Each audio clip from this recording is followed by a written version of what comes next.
બાદ ગોંડલમાં રાજકુમાર જાટના મોતમાં રહસ્ય હજુ પણ અકબંધ છે। ગણેશ ગોંડલ અને મૃતકના પિતા વચ્ચે વાતચીત થઈ। વાતચીતના કેટલાક અંશની ઓડિયો ક્લિપ વાયરલ થઈ છે। અધૂરા સીસીટીવી બાદ અધૂરી ઓડિયો ક્લિપ પણ વાયરલ થઈ તેઓ પ્રશ્નાર્થ ચિહ્ન છે। દીકરો માનસિક રીતે બીમાર હોવાનું સ્વીકાર કર્યો છે। ગણેશ ગોંડલ યુવકના પિતાની ઓડિયો ક્લિપ વાયરલ થઈ છે। બંને વચ્ચે વાતચીતની ઓડિયો ક્લિપ વાયરલ થતા ચર્ચાઓનું જોર વધી ગયું છે।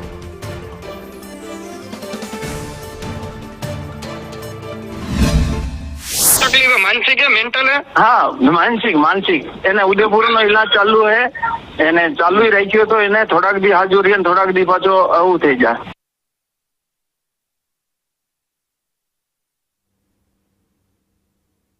तकलीफ है मानसिक है मेंटल है? हाँ मानसिक એને ઉદયપુર નો इलाज चालू है એને चालू ही राख्यो तो એને થોડાક દી હાજરી અને થોડાક દી પાછો આવું થઈ જાય। તો રાજકુમાર જાટ નામના યુવકનું મોત થયું હતું ત્યારબાદ રહસ્યતાના મોતને લઈને હજુ પણ ઘૂંટાઈ રહ્યું છે। રહસ્ય હજુ પણ અકબંધ છે। હત્યા છે કે આત્મહત્યા કે પછી શું થયું, કારણ શું છે તેને જાણવા તપાસનો ધમધમાટ પણ ચાલી રહ્યો છે। વધુ અપડેટ સાથે સંવાદદાતા મયુર સરવૈયા અમારી સાથે જોડાઈ ગયા છે। મયુર, ઓડિયો ક્લિપ એક વાયરલ થઈ છે જેમાં જે ગણેશ ગોંડલ અને સાથે જ જે મૃતક છે તેમના પિતા વચ્ચે કંઈક વાતચીત થઈ રહી છે।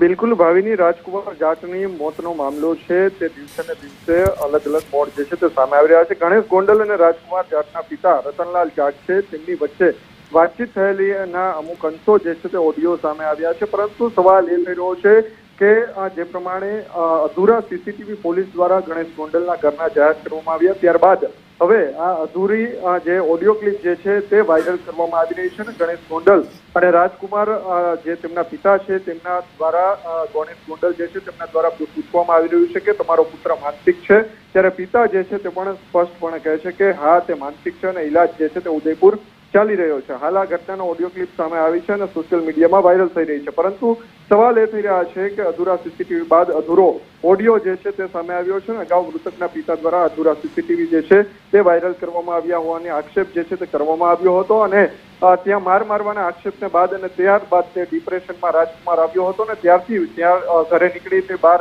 નીકળી ગયોનો અકસ્માત થયાના આક્ષેપ જે છે તે કરવામાં આવી રહ્યા છે। આભાર માહિતી માટે।